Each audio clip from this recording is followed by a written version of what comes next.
feel anything, Chloe? It's not a thing. The scanning thing is painless. You hear that, viewers? So how do you play? Easy. 2 different tribes fighting each other to find the magic key. Whoever has the magic key has power over Game City. Each tribe is represented by a color, blue and red. You're a blue. So get in there and zap everyone before they zap you. Dad, this isn't gonna hurt or anything, is it? Relax, Chloe. You're gonna have the time of your life.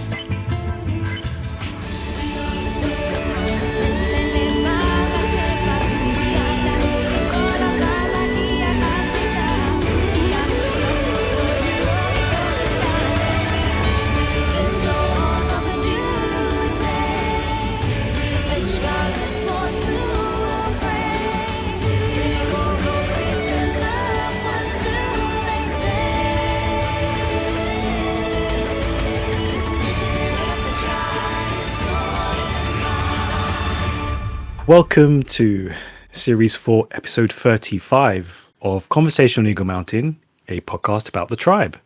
I'm your host, Lance, and joining the podcast panel today is Liz. Hi. Sabine. Hey.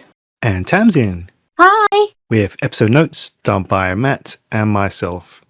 So Series 4, Episode 35. The screenplay was done by Tony Osborne. It was directed by Ian Moon, and the episode synopsis was read out by Sabine. Siva's new life gets off to a rocky start. Work starts on the promised hospital, but Jay is frustrated with the lack of help and the priority given to the new reality space game, where a familiar face is playing to win. Before we dive into the really crazy stuff, let's open with the previous episode's cliffhanger, which leads to Jay tricking Pride in order to get close before knocking him unconscious. Though concerned, Jay has more pressing issues. What about the hospital? I can't leave him like this. Celine, they're bringing equipment, medicines, manpower. If we're not there to accept it, Ram will just say forget it. Couldn't Mouse and Sammy look after him? Frustrated about this and worried about the power of the game, Celine forcibly enlists Mouse and Sammy to look after Pride and forbids them from watching the game. So panel, what do you make of the rescue of Pride, Jay's priorities, and the general apathy and grace continually given to the Technos, all despite everything that they have done? Is it the Technos or is it Jay that gets the apathy and the grace? The Technos, even Patch was like, oh, Yeah. it's just a game. Like, Patch, they took your brother. Yeah. How are you still? kind of- They're good guys. It's always just a game. It doesn't matter. Like, no, you can't still be like that. Come on. This is apathy to the Technos. Yep. But then we had Mouse and Sammy kind of scream when they saw Siva going, there's one here. So, I mean, yeah, it flip-flops, doesn't it? Mm-hmm. They like the things they bring them. They don't like the actual people. Mm. It's probably some of the worst writing and editing I think the show's ever had. I literally started this thinking I missed an episode. And I had to keep reminding myself, no, you watched last week's you watched the last episode. It gave you depression, remember? And I was like trying to did you block some of it out? I'm like, I really felt like I had missed an episode because the way this is written and the way everyone's acting, I was like, wait, what? What is happening here? I thought I had a handle on what was going on, and this felt like I had read the first few chapters of a book, and then I just decided to see what, I just skipped ahead a little bit to see if it gets interesting or better or whatever. And it's all out of context, and it shouldn't be because it's literally right after the last episode, and it's not like there's a time jump or anything like that. And I was like sitting there like racking my brain. Maybe I missed something. Maybe I didn't watch the last scene, or what did I miss? Why is this so confusing, this setup for this episode? Aside from Pride, you know what I mean? Like, I don't even know where to begin to unpack how badly this is done. Why, out of all the people, to have to explain how dangerous the Technos are, or why she doesn't want them to watch the game, would Celine have to say that to Patch? Mm-hmm. Why would Patch, of all people, I get her saying to the kids, you're not watching this. It's been set up for the kids to be excited and not seem to recognize the danger, all that. It doesn't make sense for Patch in this moment to say it's just a game, to be there with the kids, if Celine comes in and says, I don't want you guys watching this, Patch of all people should understand, yeah, makes sense that she's saying that since, they did something to Pride. And he may not know that he was on the roof, but he knows Pride didn't come home normal. He knows that. He's aware of that. He is the one person we found in the city who still had a problem with the Technos. He's apparently the only person in the city who still had a problem with the Technos. And what, a week in the mall, and he's just like, oh, the Technos aren't so bad. You know what I mean? It's like, this is really bad writing. This is terrible that she has to tell Patch, of all people, and remind him of what the Technos have done. That she shouldn't have to say this to him. I'm like, who wrote this? You know what it made me feel like? It made me feel like this was written to be said to, someone like Jack, who would actually be excited about the bloody game, but wouldn't have the same level of issues with it that Patch does, because no siblings taken. Like, then I could understand, but it's like someone wrote it thinking, well, oh, this is the new nerdy guy, so must be the same. Must respond the same. It's so strange. Do you think they had any conversations between writing the scripts? Did they just go and write them in isolation? This is what is seeming like more and more. Like, there is no conversation between the writers. Like, they're just picking up and doing their own thing. Like, how is there no follow through? How is none of this connected to each other?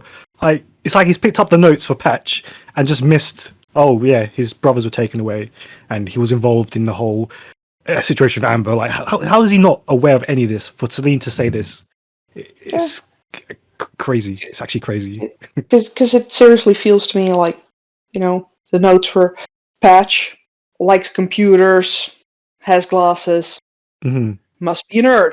So that's why we speak to him this way, without any context of who Patch is and what his backstory is. It's ridiculous. This writing, yeah. It reminds me of that game, Heads, Bodies and Legs, where somebody will draw the head and then they'll fold it over. Somebody else will draw the body and they'll fold that over, and somebody else will draw the legs. And then you sort of unfold it and see what sort of creature you've created. But the reference note is they've never seen a human, But yeah, this whole scene was problematic. Like, and I don't just mean the fact that, Jay, that was a total missed opportunity. You could have just shoved him over and get Pride done with. Because, let's face it, I actually like the fact that Jay just goes for bodily harm to get Pride to snap out of things. It's honestly, for this moment in time, the only way he could deal with him. I like the Pride's first reaction to them coming up there going, Pride? He's like, leave me alone. I don't know why. I just thought that was like, because they're going for so majestic and dramatic, and it just, there's something incongruent with that kind of response, considering the way Pride usually talks. And this very basic, leave me alone. I was like, that was very succinct. He's having the time of his life right now, and you're bothering him. Go away.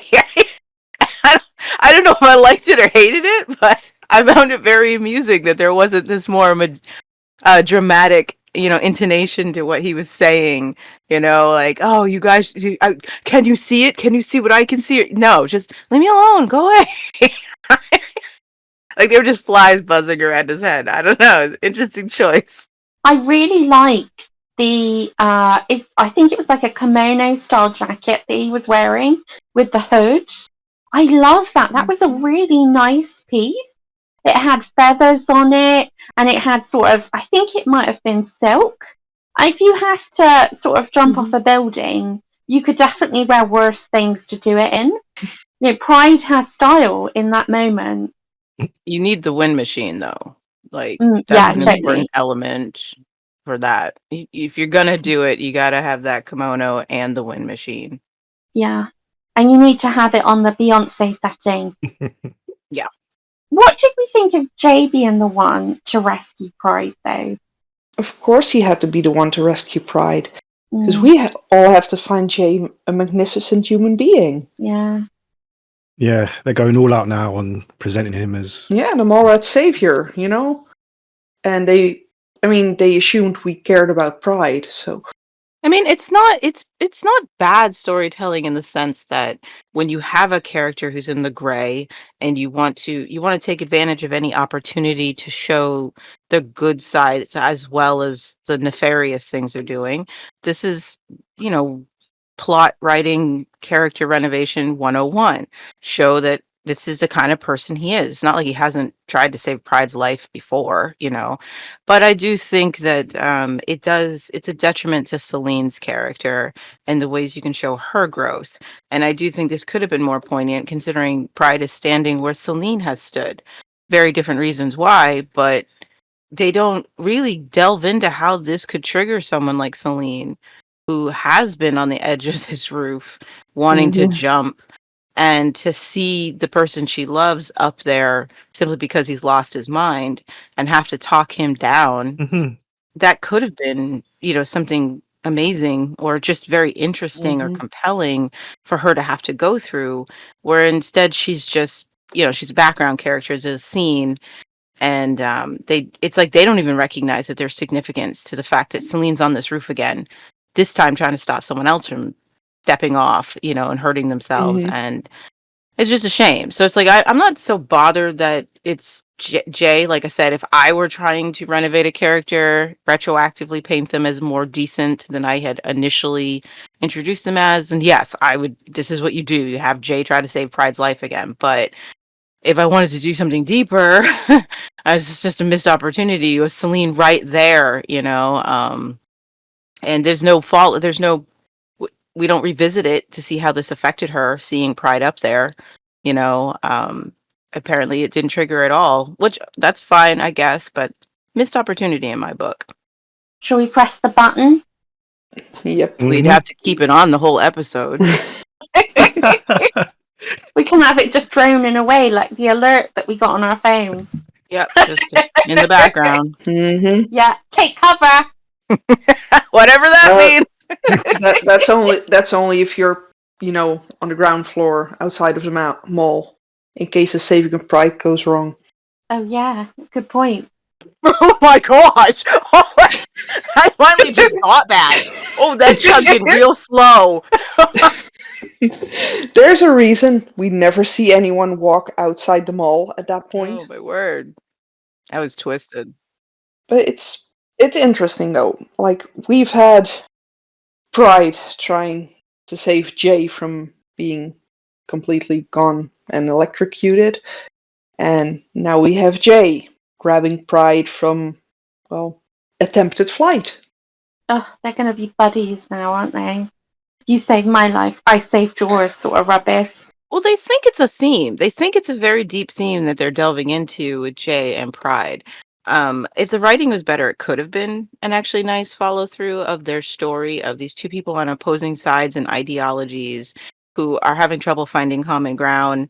And Pride starts off hating Jay, and I don't know what Jay starts off Yeah. at. Whatever Jay is, and but then the electric fence thing happens. Pride gets stuck. Jay jumps up there to help him, and then they're both electrocuted, and then Pride revives Jay, and he's got some confusion about why he bothered to do that, on and on. And you get this scene with Pride out of his mind, and who knows what he's going to do, and Jay doesn't hesitate to save his life.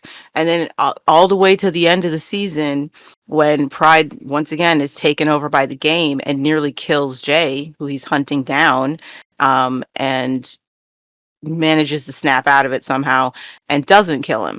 If the writing was better, if the storytelling, the characterizations, that could have been a nice through line of these two people from opposing sides who are actually decent human beings. Where when you get to the bottom of it, this is who they really are at their core. But unfortunately, yeah, it doesn't work because the characterizations, the writing, the storytelling, all of that doesn't come together. But I can see that's what they were going for with those two. I want to know why they even suggested Mouse and uh, Sammy to look after Pride. Um, they made me forget that Patch was in the mall. Like, they made me forget Patch exists. Like, clearly they get Pride downstairs, and so they gotta go, though. They gotta go to the hospital. They gotta take care of stuff. They gotta be there to get the equipment and whatnot. And Jay's not wrong, and it's like Celine doesn't want to leave him. He's like, well, can't you get like Mouse and Sammy to look after him? And I was like, yeah, I guess there's no one else, right? But then there was Patch, and I was like, why would you ever suggest the kids when Patch is right there? Like, I don't understand how Patch is written into the story as one of the Mallrats Mm-hmm. when he is always treated like an outsider for some reason by everybody. I don't get it. Wouldn't you pick the next adult in the building to look after him, not the two kids who literally can't be trusted to do what they're supposed to do? And when I saw Patch at the table, I was like, oh yeah, Patch, you exist. Why didn't they suggest you? Why didn't, when Celine saw you at the table, tell you to watch Pride? Like, what? And then, of course, the way the writing has it, she has to scream at him for, downplaying the dangerousness of the game. And I'm like, why was Patch even brought in? I mean, aside from the logistics, we need somebody who's good at all these random things. Why just to treat him this way? Like, he doesn't belong here, and he's unwanted by basically everyone. You know what I was also wondering in this? Do they already know Chloe is missing? Not yet. No, but they just know Mhm. she's not there. Mm. They just know she's not in the building. In the same way they know Lex isn't there. Like, those are not two dependable people you can count on to help because they're just never around. They're always doing their own thing. Fair. I mean, I think both you and Sabine, Liz have struck a chord with Pride previously when you said, and I mean, I think this can go into Pride's characterization, Patch's characterization, sorry, which is it's plot moving character instead of character moving plot. And like you say, he's just there to be a kind of catch-all. We need someone with all of these skills, so that's how we'll use him. But Yeah, that's it. we don't have Jack and Al. Yeah, So he is Jack and Al. Rather than apportion skills to, like Dee. Yes, she works with Lex, but she could also maybe have some medical know-how. That might have been quite interesting. But instead of that, it's just, no, we'll just have another character that we'll put all this on. But also, it feels like the mall, again, is getting smaller. The pool of people that are actually available to watch Pride, like, you've got Patch, who Celine... the joke is Celine and Jay must have walked past him to get Pride into his room, because we know that Pride's on that upper level. So that's strange to begin with, but it feels like the pool's shrinking even more. There's hardly any characters there in the mall. And we started out with hardly any, and we've got even less. And the ones we have got, nobody's developing. Mm-hmm. is Patch truly such a quiet person that they simply forget he's there? And he's not quiet, is he? Because, he's always bumping into stuff. That would make a noise. Well, we know Celine just hates him. And so she probably forcibly writes him out of her mind every opportunity she gets. But didn't Celine ask him to join? No, that was Dee. Or was it Dee? Oh, okay. Oh, see. Well, maybe that's a factor then, because Dee's not really a mole rat either, is she? Yeah, well. The writing sucks. It's just Yeah. like this is literally the highlight of the episode, and it just dies for me from here on. It's just Who would have thunk the highlight of the episode is Pride threatening to throw himself off a building? And that it has nothing to do with us hating him. It's just the highlight. Like, it's the most interesting, coherent thing happening that we can follow. We understand how he got there, what's happening. That's the highlight. Not because it's good, but because it's comprehensive. Right. What happens next is like everything that follows is just like categories. Oh boy. I mean, it's almost as if they didn't have enough A roll, and a lot of this is B roll, and they cobbled something together. That's exactly how it feels. It feels completely like that. Like, that's what I felt like I was watching. I was like, how many scenes got cut out because there's so much missing. And there's a couple places they reference or hint at a better scene. And I'm like, why didn't we see that one?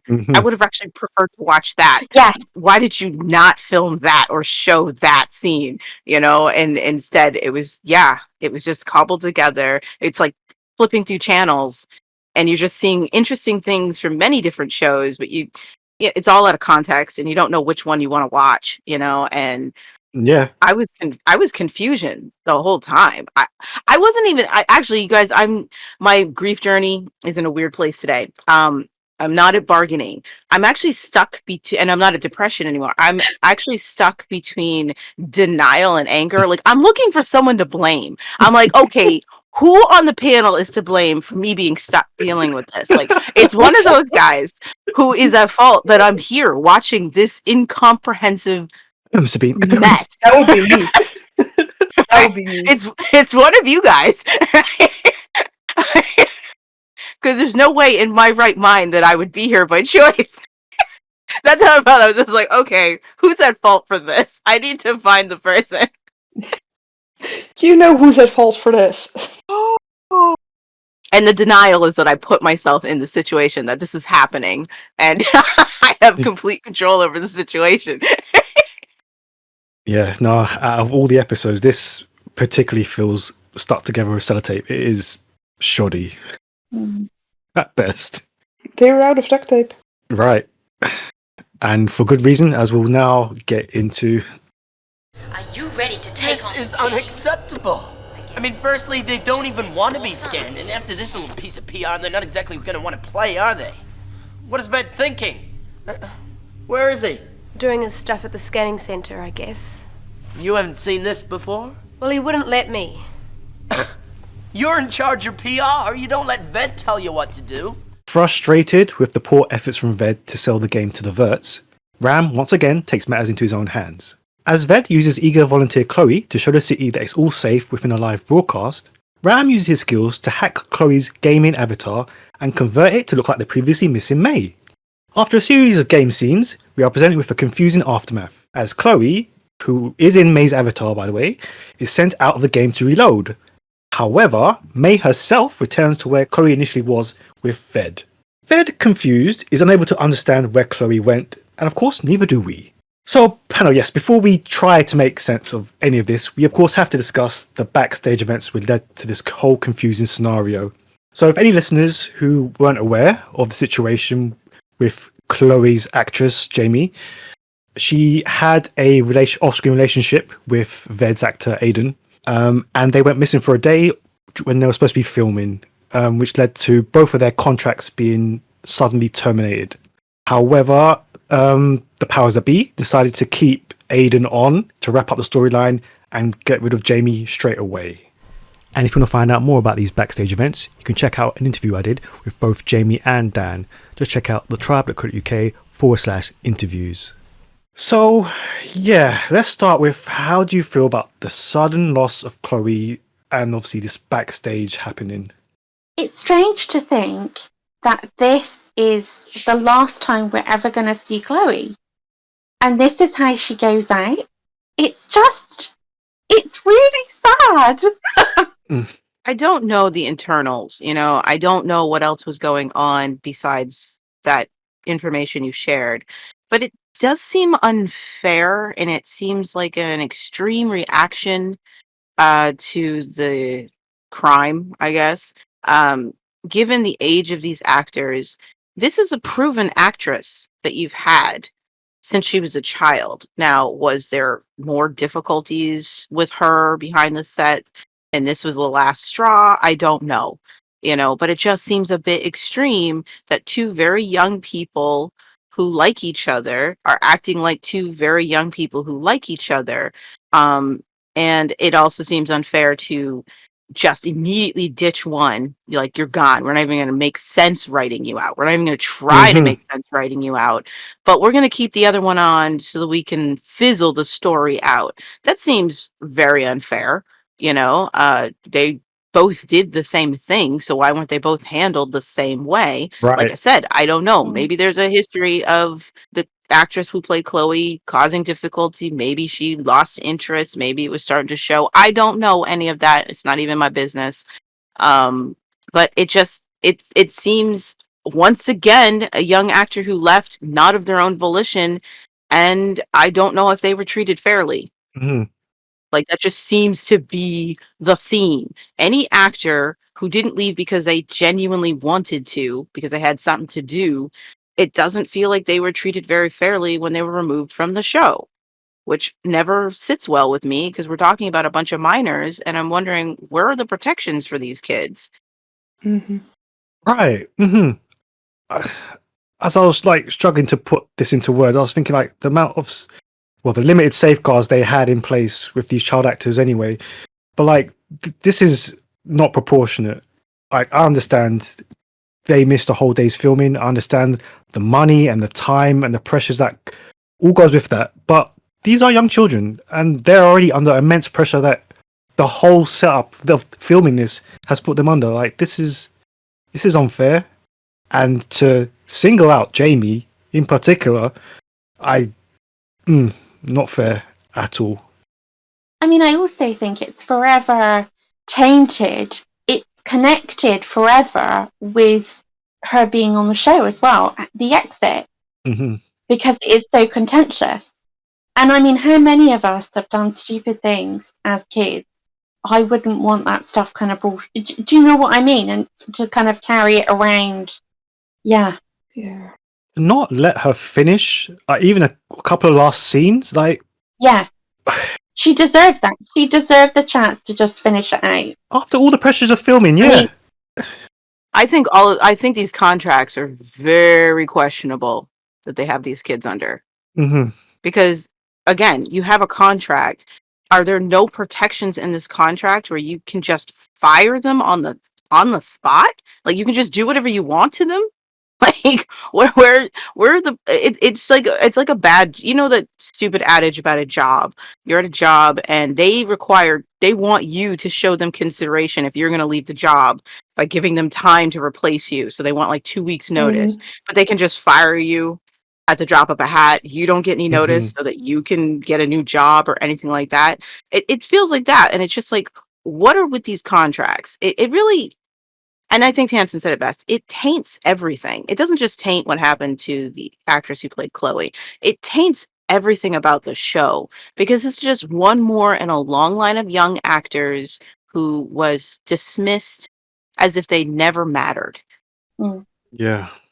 And I can't, it just sucks when you start taking in your media with a little bit of responsibility, and it's something you enjoy, and then you learn later that maybe the actor or the singer or the entertainer, whoever, was not being treated fairly when this thing you love was being created. It taints it for you, and I can't, it really bothers me thinking about how these actors were treated. And it was like, who was protecting them? Yeah. She never worked in film again after this. Right. I'm like, I don't even know if she did any projects after this. No. This had a massive impact, yeah. And again, I don't want to put aspersions on the higher ups, but to single out Jaimee and not Aiden, it says a lot. It does say a lot. I'd also say, that her character had been sidelined for quite a while. We were seeing less and less of her for quite some time. So, yeah. But then, well, you just don't know how to slice this that would make it any better, because it's just bad. Like, they could have at least filmed a couple of scenes just to make it seem like, or at least to make it make more sense. Yeah. But it's like, okay, we don't want her here anymore, so we're gonna, write it so she's suddenly just gone. And it's yet again another character that we don't get any closure for. Yeah, that, but this is a veteran actor. Yeah, that's the thing. That's what gets me. I mean, as annoying as it was to lose someone like Alice or Patsy earlier on, at least it made sense that they were suddenly gone. At least they made a form of sense of it in the storyline. Yeah. And with Chloe, it just But we have no closure for this. We have no closure for her at all. even Paul leaving made more sense. Like you say, she's No. a veteran actor, and no respect for all that length of time. From here on, you can just see the panic as they try to paint over what's happened. Because they everything is just badly stitched together to try and make some sense of her being missing, and it just falls apart. Obviously. Resent that. I resent you saying they tried to make sense of it because I don't think anybody was trying to make sense of this. Okay, let me clarify. The editor, Yeah, you better clarify tried that. to stitch this together to make some sense. But Because I'm sorry, any real storyteller worth their salt could have made this make some sort of sense. oh yeah, Okay, and they feel like they deliberately went out of their way to make it make the least amount of sense. Like they didn't just want to get rid of her; they wanted to spit on her legacy. Like she never even mattered. that's kind of true. Okay, yeah. I'm so confused by what actually happened. I kind of need someone to explain it to me. Because also, If any of you try to make sense of this, I will reach to the screen and punch you in the I face. just don't understand. There is no sense. Come on, there is no sense. May is suddenly in the spot where Chloe was. It makes no sense. Don't try and make it. May brought a chair with her and a headset.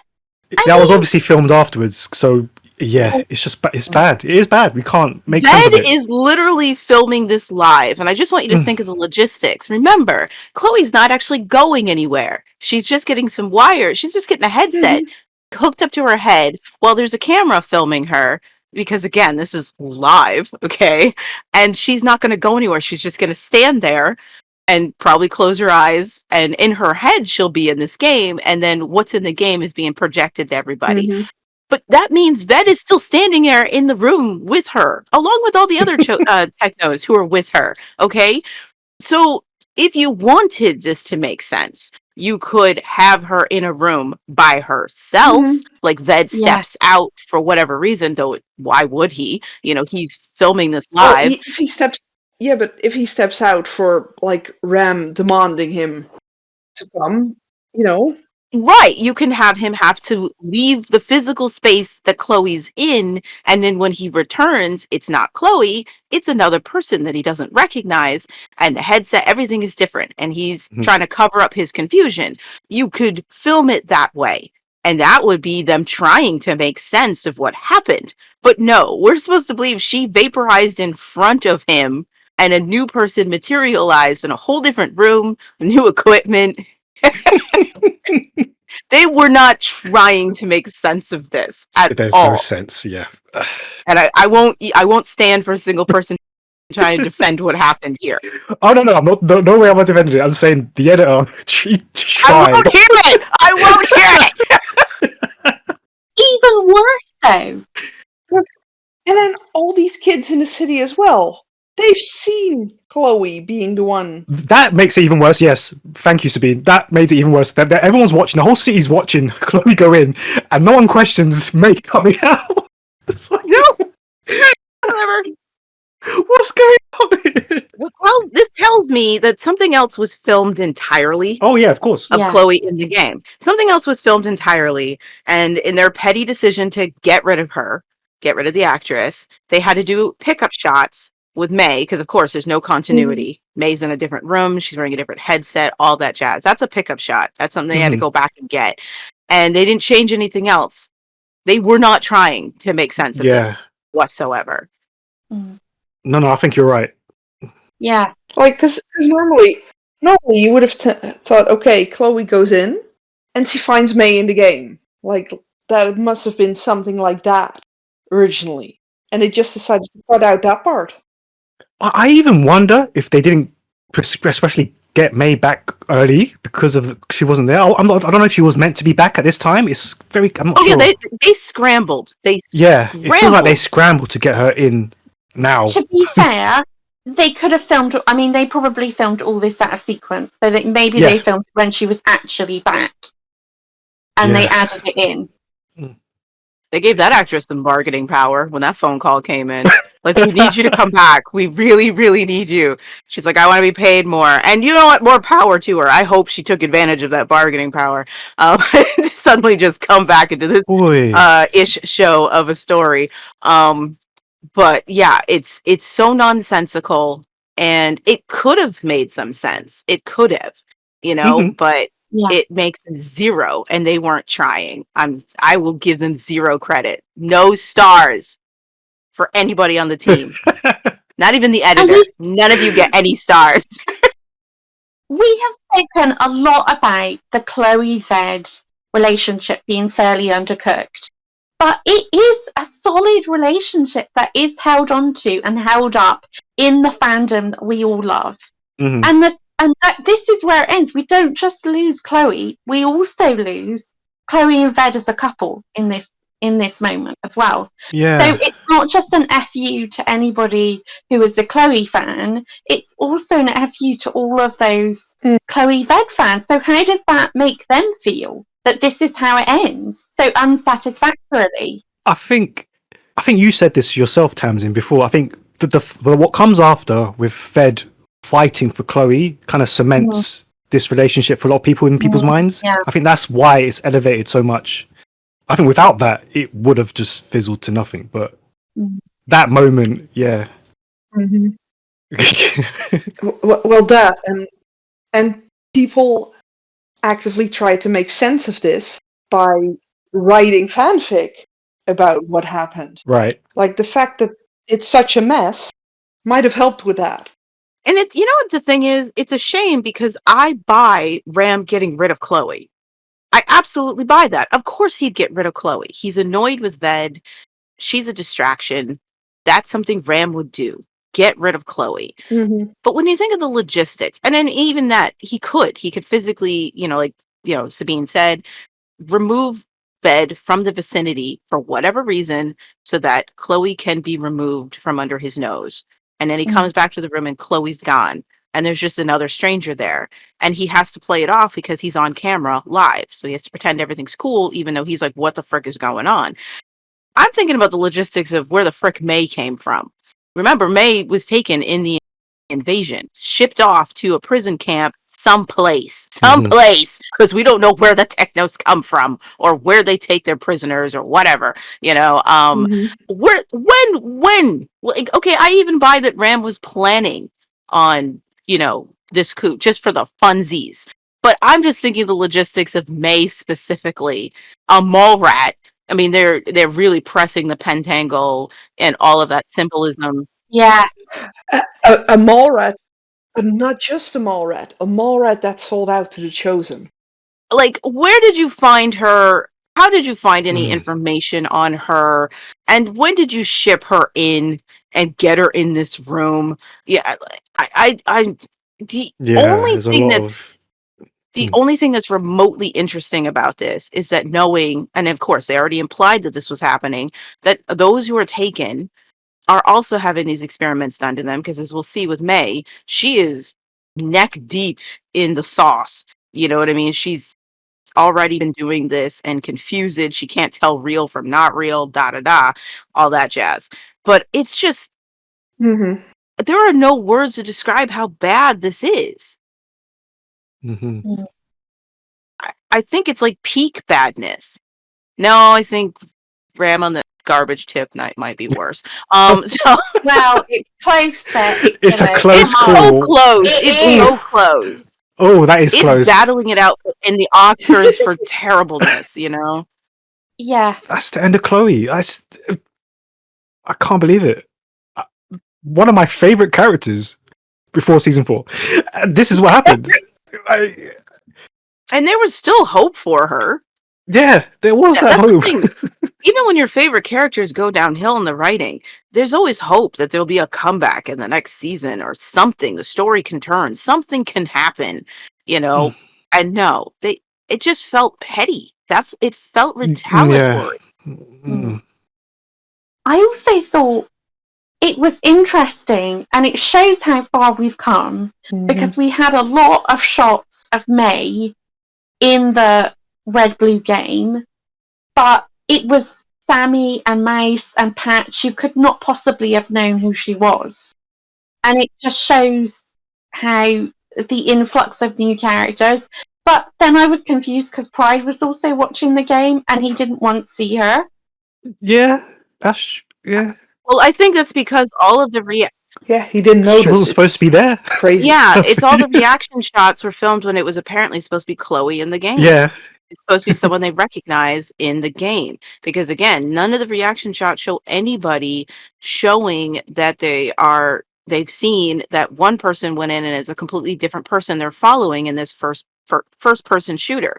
You know, Right. Mhm. nobody reacts to that.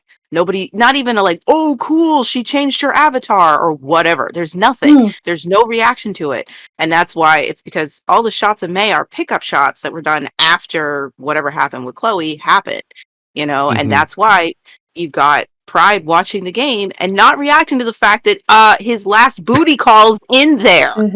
Right. Yep. Is in there. Apparently, yeah. He doesn't, immediately flip the screen off when, Celine shows up like, yeah, I wasn't watching anything. Nothing. There's no reaction to seeing that it's May. There's nothing, so it's like all of those were taken before the pickup shots. All of those reactions were filmed before May was brought back. Yeah, and that makes it so crazy because if it had originally been meant to be Chloe, surely the kids would have had some reaction to her. Oh, what's Chloe doing? Or some concern. Come on, Chloe, win. I mean, I guess parts of that could have been cut off, but yeah, it was badly done. I mean, we were trying to make sense of all of this, but it's nonsensical. Yeah. But we can't. I can't find a way to make sense of this. And let's be honest. Chloe and Ved taking off, yes, that's wrong. They shouldn't have done it, But I'm hard pressed to believe that the day of filming they lost was so valuable to this story that they ruined it. I don't believe that. I don't believe the story was any better. I really don't. Given where the story has been going, I really don't think much was lost. Okay, I'm just gonna accept money. That's it. Story quality, I don't think any of that was lost. I hate to break it to you guys, you creatives, but no, I don't think they ruined anything. I'm just sitting here suddenly thinking okay, so they already had May at the studio for some shot with Chloe later on, maybe. And the actors for Chloe and Ved didn't show, so they just went, okay, what are we going to do now? Okay, well, May's here. It was definitely a lot later. I think it was definitely a lot later when Laura Wilson came back. It's a bummer because I like Laura Wilson. I like the character of May. Not, she's not a favorite, but I like her more than most do. And her return is even soured by how they handled all this. Oh, yeah, that's true. Yeah. It's like instead of us being like, oh, awesome, it's May, it's a mall rat, it's one of those people we lost. Instead, we're just caught up in the confusion of what is this they're serving to us, and she gets lost in the shuffle, and she deserved better than that. She deserved more. That's true. I will say though, I can remember watching this episode and being more focused on the return of May because I didn't yet realise that we weren't going to see Chloe again. So I was excited at the fact that another mole rat had come back because I was like, well, if we've got her back, maybe we'll get Tai-San back. Yeah. Because of all the characters who've returned, this is one of the most compelling we've ever gotten when you really think about it. This is someone who was taken in an invasion, and we only got hints of what was likely being done to them. And not to mention, she's got all this story that, from the past with Pride and Celine and all kinds of stuff. And she's back. Like that's one of the most compelling comebacks we've gotten. I mean, even Amber's back from the dead is not as compelling because of how dumb it's handled. But May's could have been magnificent, but no, it's completely squandered. Yeah. Yeah, I was like Tamsin on this. Like, I was instantly wondering, okay, so May's back. Who else is going to be back? Is it going to be Bray? Or Alice? Or maybe even Allie? And even back my first reaction to seeing this, I was too annoyed at the confusion to be happy to see May. instead of being like, oh, wow, it's May. Are they bringing people back? Instead, my reaction is, where the frick did you just come from? Like, that was my first thought. Where did you just come from? What is going on?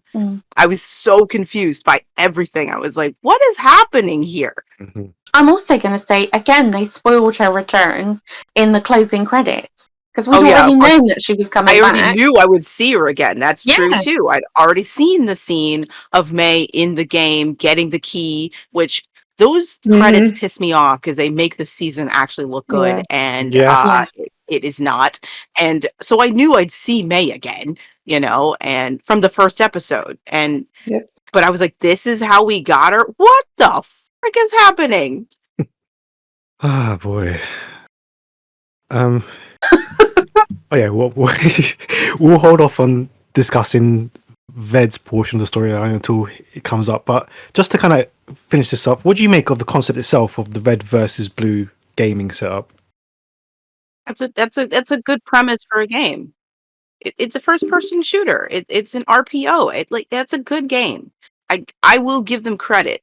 If you're gonna create a game that people can get addicted to, and people are very tribal in nature. It's literally called the tribe, teams, a quest, fighting the other.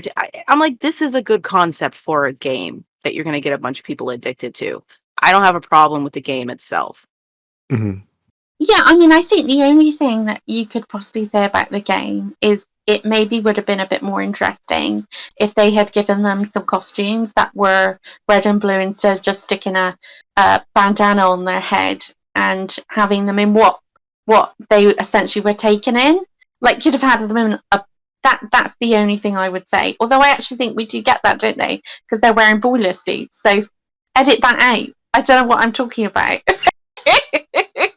No, I agree with you that their costuming could have been done a little better. I will forgive them a little bit because of budgeting and costuming a bunch of people. But again, you're selling the idea this is a virtual world. Their avatars could be wearing anything, Yeah.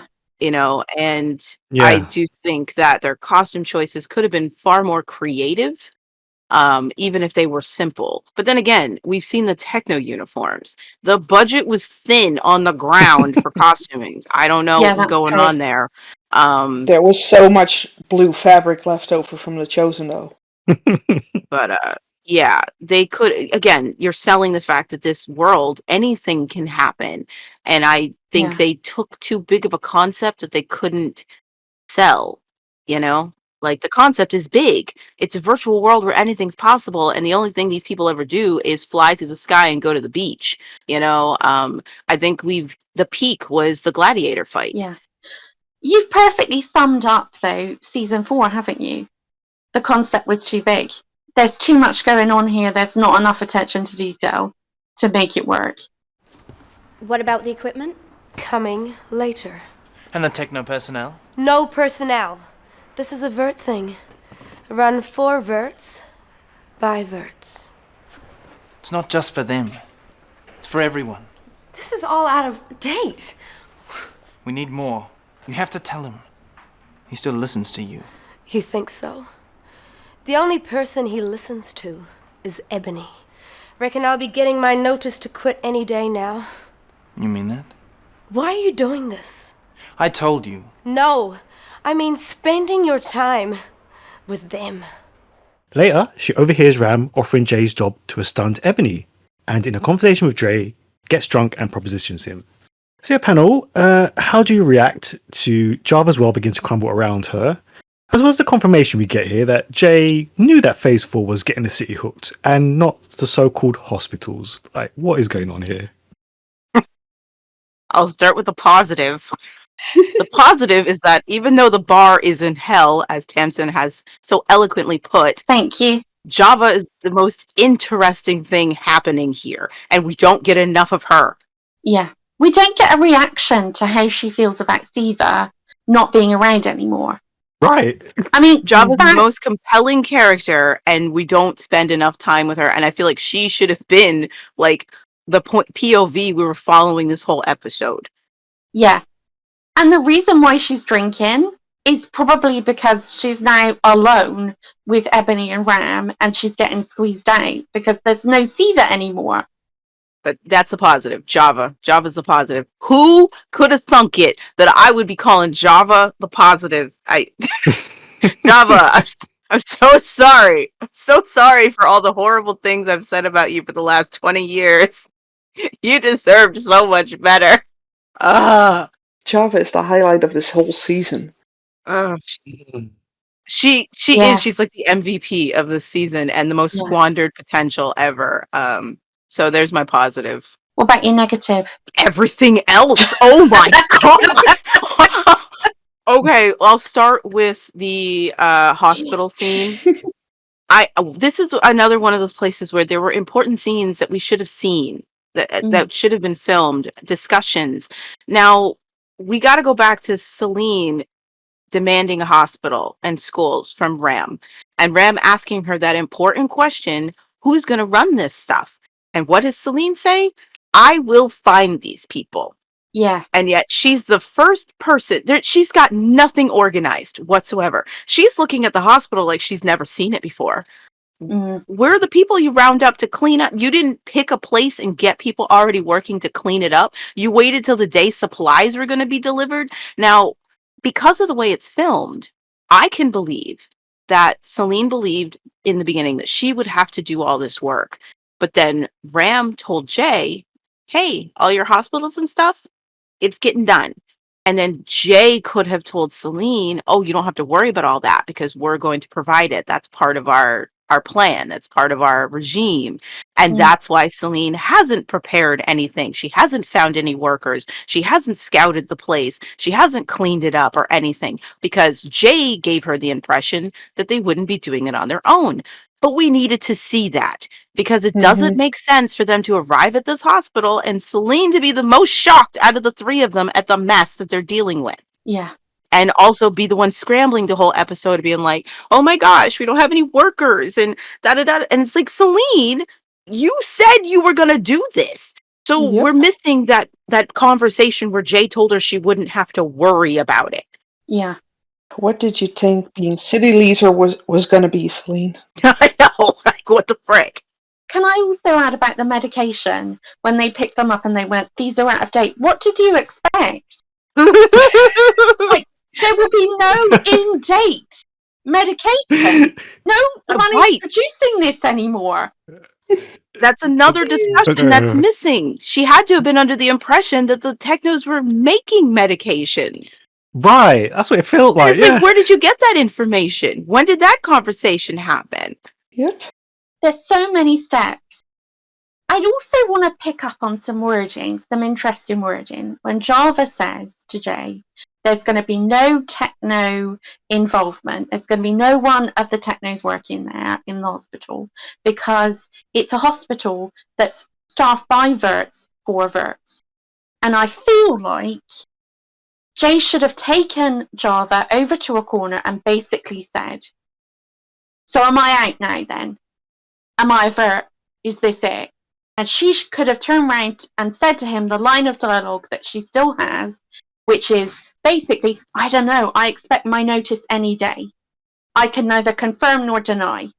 Because that's what it sounded like. If somebody says that this is a hospital for Vert, staffed by Verts, and you are the one of the people who's going to be running the hospital, you've been sacked, babe. Or is that just me? No, you're right. There's more words. There's so many more conversations that need to be happening. That's why I said it felt like watching this whole episode was like just flipping through channels and getting snippets of conversation and shots out of context because together they don't make sense. No. And Jay is still confused over the fact that Ram didn't deliver on a promise. It's like, I thought you guys had done this before. I'm so sick of that coming up all the time in the back of my head. I thought they'd done this before. Mm-hmm.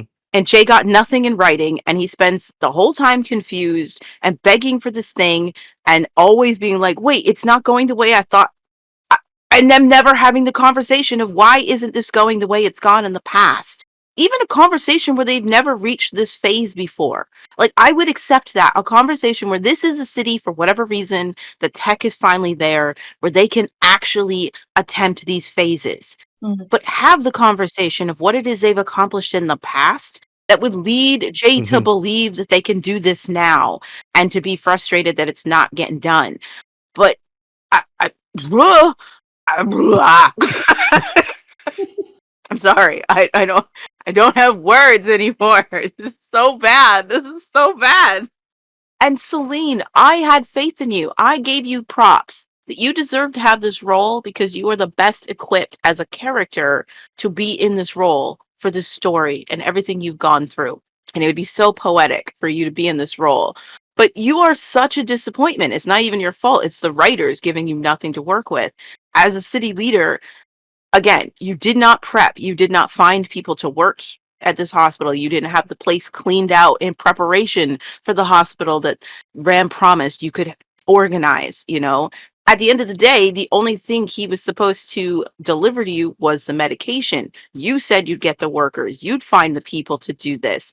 And you did no prep work, and you're the first to fall into despair as to what you're supposed to do. And it's Dee. Dee's the one who has to come up with the idea of, dude, let's use our broadcast to find people. Celine, that should have been yours. You should have already have done this. Like, why? Why? I mean, I will defend Celine slightly, and I will say she was dealing with a lot that day. Her boyfriend had tried to jump off a roof. Yeah, but she should have arranged this What a about lot yesterday? earlier. What about yesterday? And the day before? And the day before? Just in regards to her falling into despair, not the prep work she should have done. Yeah, she should have done that, right? But I think in terms of her becoming despondent and full of despair and the work that she now has to do that she didn't do before, I can kind of understand because she's had a lot on. And all of this could have been fixed if you just confirm that she was told she wouldn't have to. Yeah. Because Jay was like, don't worry about it. This is what the Technos are going to provide. And then she'd be like, oh, great. I don't have to get a bunch of amateur surgeons to run a hospital. Awesome. Oh. I'm also gonna say you made a really good point about Dee being the one coming forward to basically, you know, cheerlead Celine into believing this could happen. But like that's all Dee is, isn't she? She's just a cheerleader. She's a cheerleader to Lex.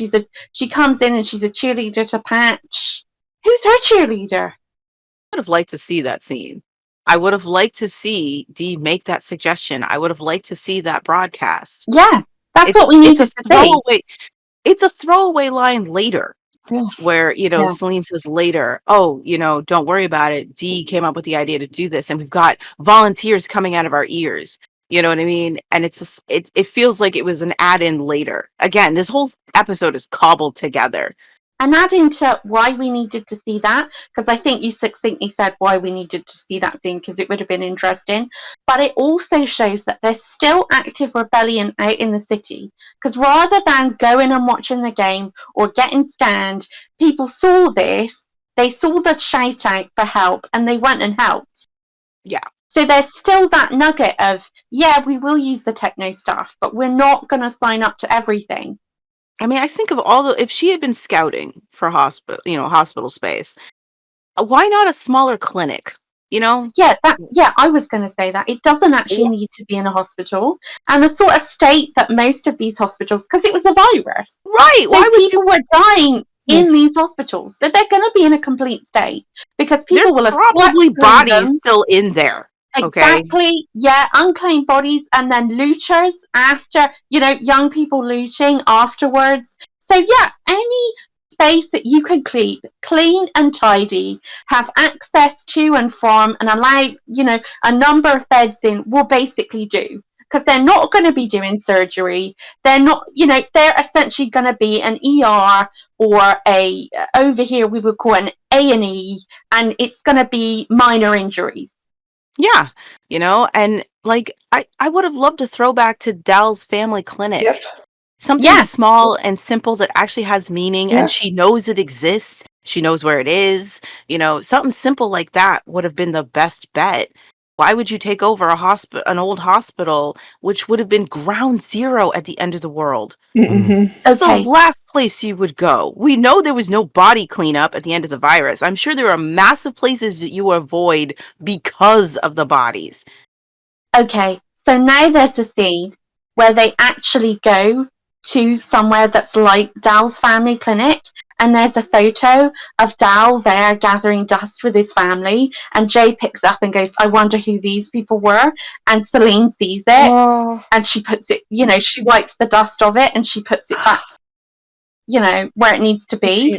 Oh, the scene with stop sheep head. it. Oh, Why? Why are you doing this to us? The paper Can you imagine? with the sports. Tamsin. Why? Why are you teasing me with what could have been so much better? Why? That's all those might have been.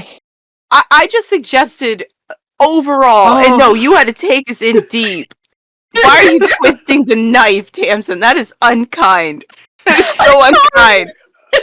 That's a missed That's not opportunity. fair. That is not fair. I mean, you That's couldn't a even major use missed opportunity. like stock footage of when he was there. Yeah. Film some of that, and why? Oh, no, that's so not nice. That's not nice. I'm sorry, but I couldn't have. The minute you said it, it just planted the seed in my head, and the pictures followed.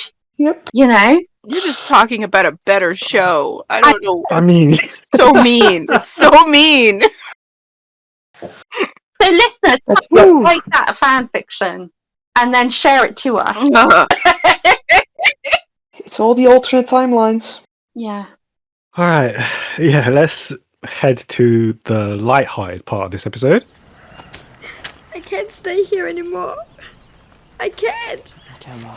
I got some good news for you. Ram doesn't want you anymore. You're free. Free. Then you can take me to come live with you. Back at the mall? Yes, the mall. Well, it's not exactly like that, Siva. And I don't know if the others would... Please, Lex. Later, Siva ropes the kids in to do her laundry, under threat of torture, and an angry Celine exposes her, telling her that her relationship with Lex gives her one chance with them, but she'd better start changing fast. So yeah, Siva's introduction to the mall, what did you make of it? I don't have a lot to say about this, but I do just want to add something I really dislike in the tribe is when they bring a character in and they've got suitcases full of clothes, and they specifically say, her suitcases of clothes, and we see her, and there are piles of clothes that come with her. And then she never wears anything other than the outfit she changes into. At least with Zandra, they kept it consistent. She had a lot of clothes, and she used to mix and match the outfit she had.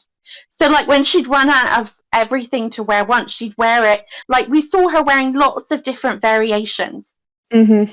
In this, we see her handling clothes, and she never wears any of them, and it's just so annoying because he didn't need to go to the hotel and get her bags. It could have been that he couldn't go to the hotel and get her bags, and she managed to cobble this outfit together from bits she found around the mall. We didn't need to see this. It winds me up every time. Sorry.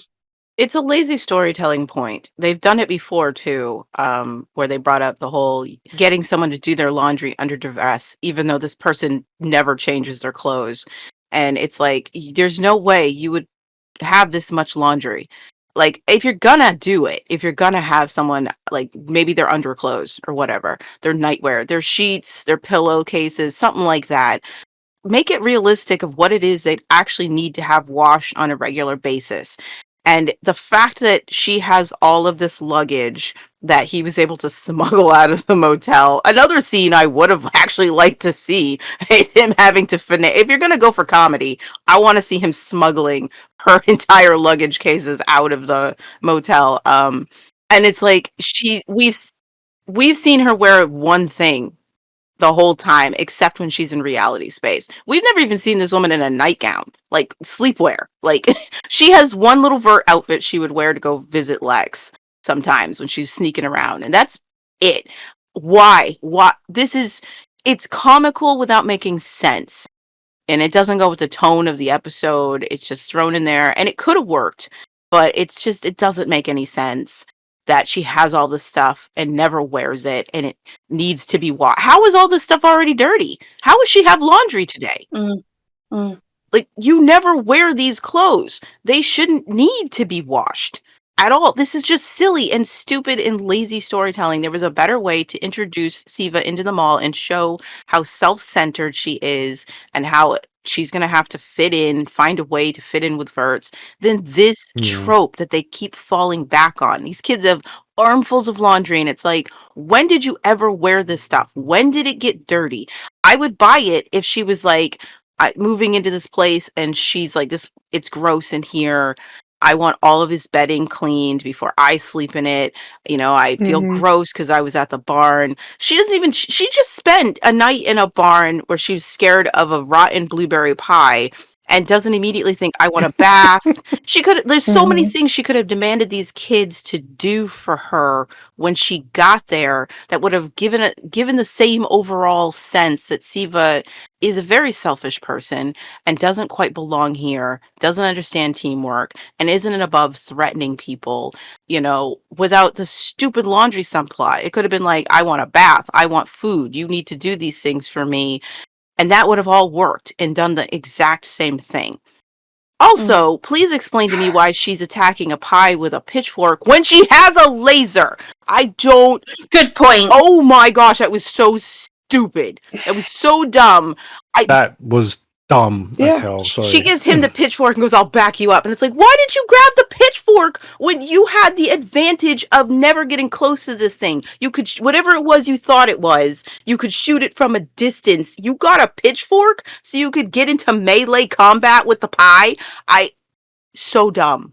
So stupid. There were better ways to handle Siva. There was another thing you could have given her that she could force the kids to do for her that would have made more sense in this reality. For me, it kind of felt like they purposely went for the laundry because it's something we've seen Ebony do to the kids. And it didn't make sense then. That's what I'm saying. Like, they fall on it. It's a lazy trope that doesn't work in their world. It doesn't, but it does show us something about, okay, these girls apparently never had to do that when they were, pre-virus. And that's great, but they could choose something that makes sense in their world that they've never had to do before, like getting themselves food.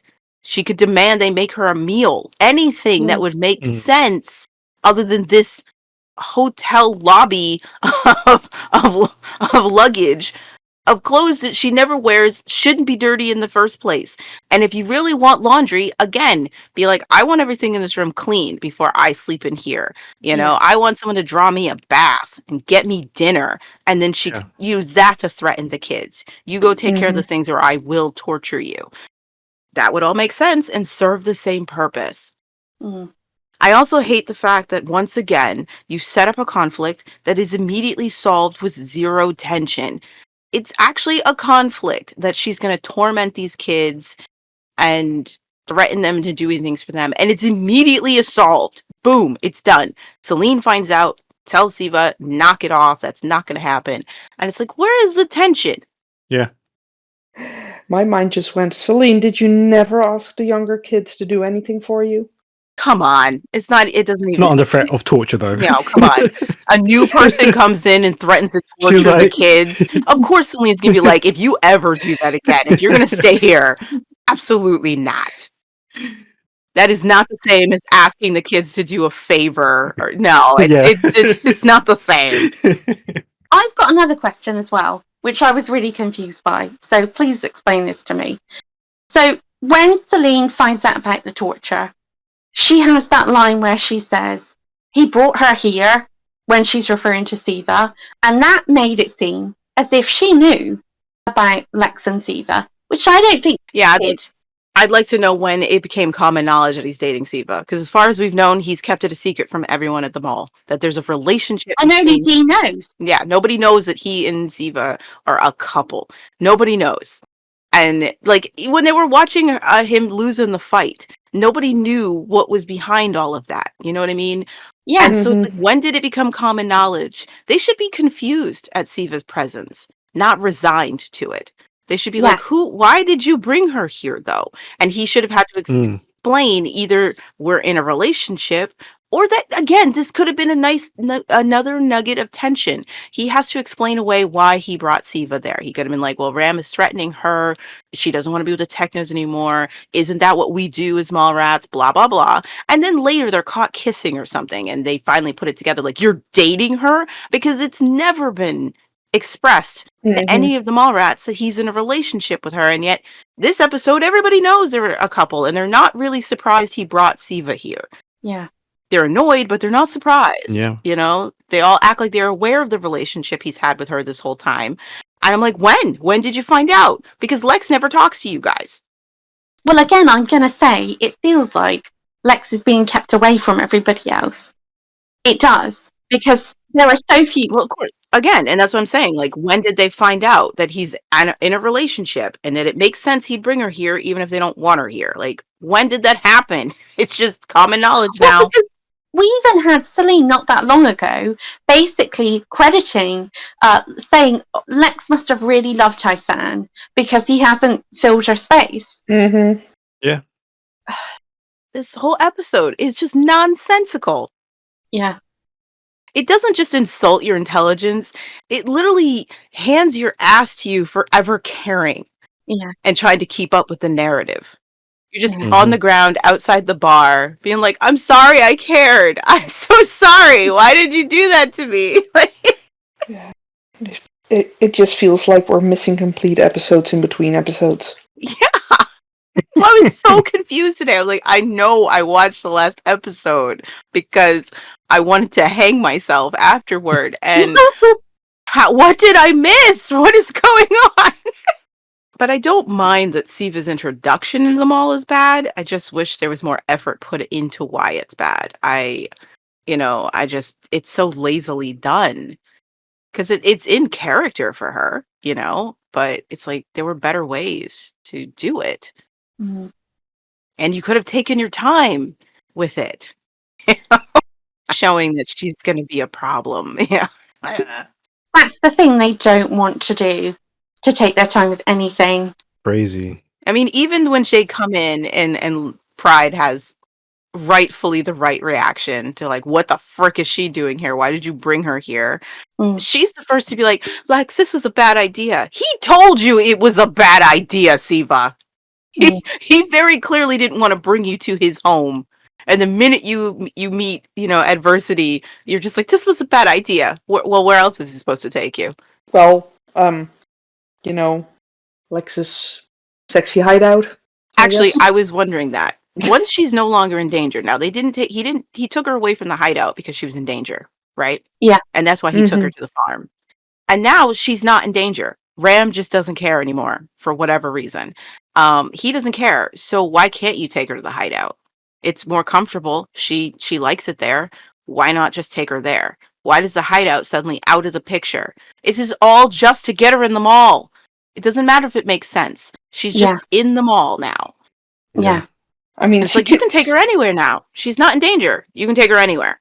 He could have simply put her at the hideout, and at some point, for him not coming back as quickly as he wanted to, he could have wandered after him. But taking her straight to the mall, it's... Yeah, I'm just like, whatever. There is no sense in this episode. No. There is just... There's an episode missing in this episode.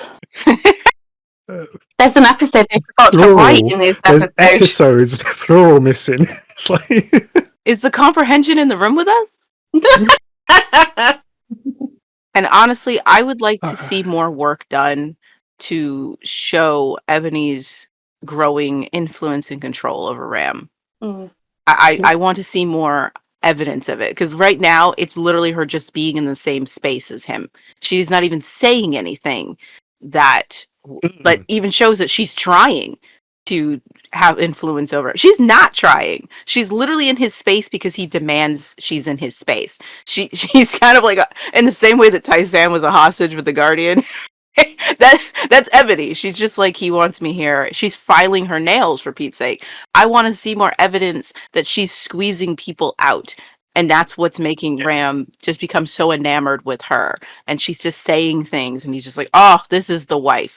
I want to see that. And instead, she's putting zero effort in, and he's squeezing people out with no real reason for why he's doing it.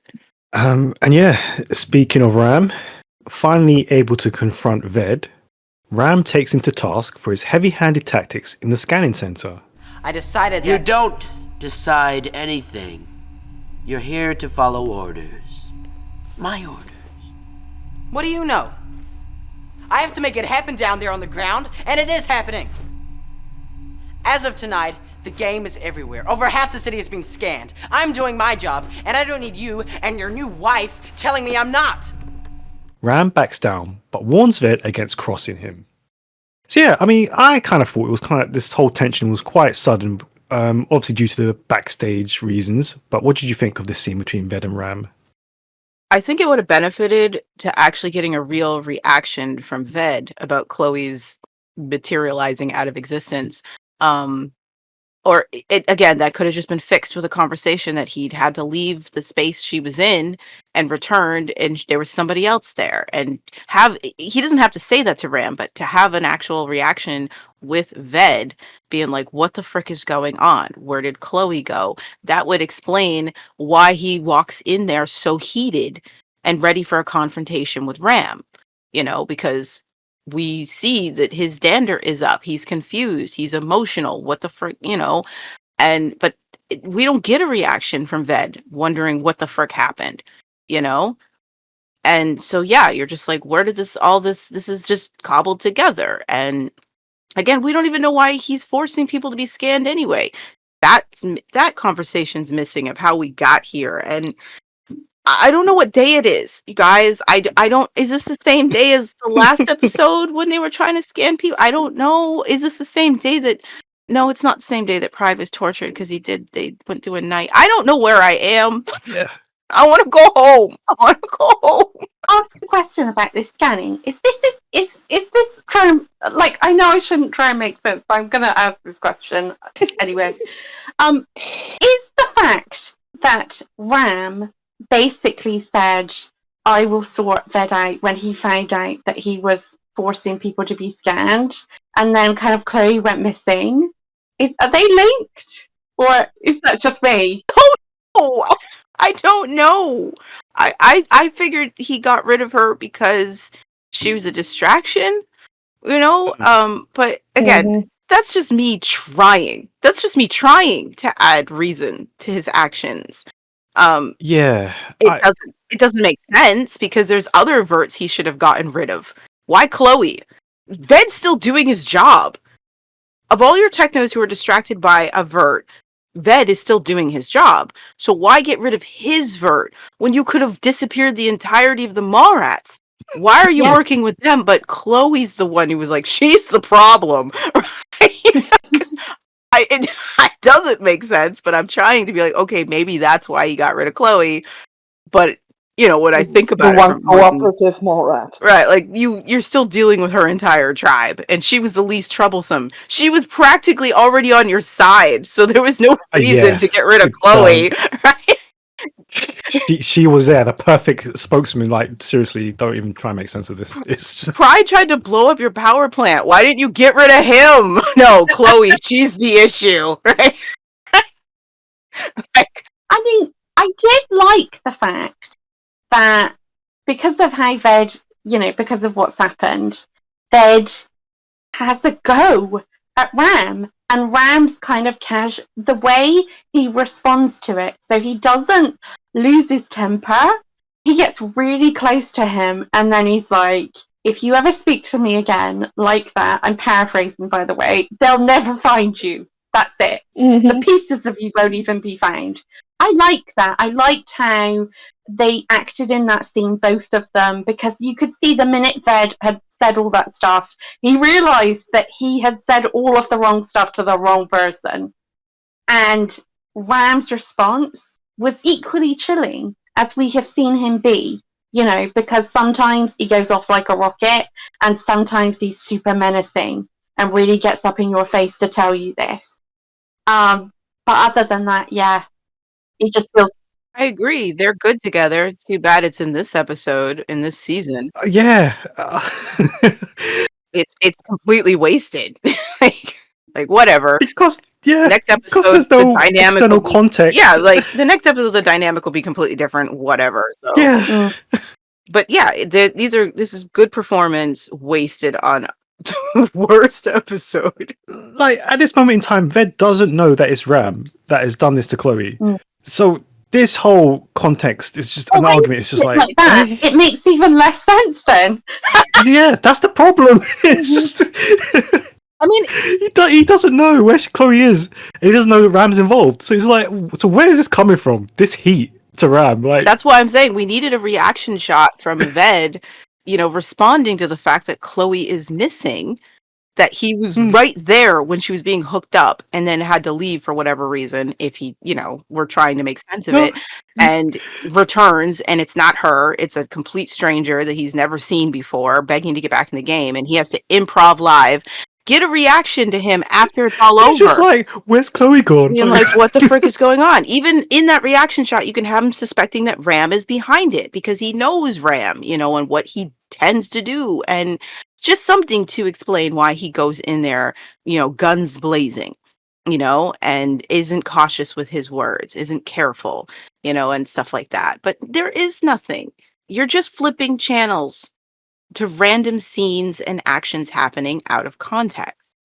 They just happen to be all in the same episode. Yeah. And honestly, if you just randomly split up every scene we've just watched, you would never guess they were in the same episode. You would think they were from just different spots within the season and that they make sense when you see them where they belong. But no. Not at all. You're expecting things we can't have, Liz. I never expect. My expectations just keep getting. The bar is so low, and they still keep going lower. I don't know how that's possible. I remember this moment being bad, but not this bad. I didn't realize it was this shoddily done. I'm shocked. Really am shocked how bad it was done. And yeah, sorry, that brings us to our final thoughts of the episode. With Chloe nowhere in sight, May, the actual May, mind you, is eager to get back into the game. On her next attempt, as an engrossed audience across the city watches on, she narrowly beats the stage and gains the prize. So yeah, this ending, what did you make of it? I'm sorry, I'm hysterically laughing. Because who else was it going to be? It wasn't going to be anyone else, was it? Oh. I mean, she was... okay. So firstly, like we've already said, the more rat-centric nature of swapping Chloe into May or Chloe becoming May, whatever, okay? And we know that season 2 Chloe would not have been down for becoming May. I'm just going to put that out there. And the fact that the symbol is the pentagram that is the symbol of the mole rats. But the confusion for me is when Chloe seemed to be driving May's avatar around, it seemed as if that actually was May. I don't know. We've talked about that. This was May. Right, so this is actually this last May scene now. was May. Right, yeah. okay. Mm-hmm. So I'm like... Happy confusion, everyone! What's going on? It's so contrived. And of course she was going to win, because look at the state of the episode! Look at this, and then tell me that they even for 1 second sat there and thought, it'll be somebody that wins! That woman that she was talking to at the beginning, that blonde woman, she'll win! Don't be ridiculous! Of course they will win! And what does it mean? Does that mean the game's over when there's a point to the Blues? That wasn't explained! Anyway. It's okay, Tamsin. Only dogs can hear you now.